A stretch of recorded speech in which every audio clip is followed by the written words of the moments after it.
Welcome. In this video, I'm going to walk you through how to change or edit email address on Roblox. First thing you do is open up your Roblox app, and then from the home menu here at the bottom, we have some options.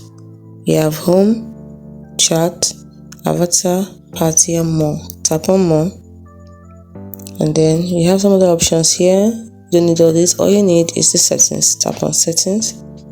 Here you can now tap on account information. Remember, we want to change our email address.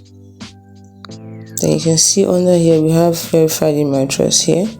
So you tap on the pen icon next to it and put in the new email address, and you can also choose to sign up to receive emails from Roblox about announcements, updates, and offers.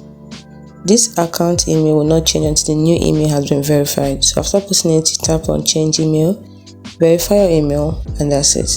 It's as simple as that. Hope you found this video helpful on how to change email address on Roblox. If you did, like, subscribe to this channel if you haven't already, and hit the notification bell. Thanks for watching. See you in the next one.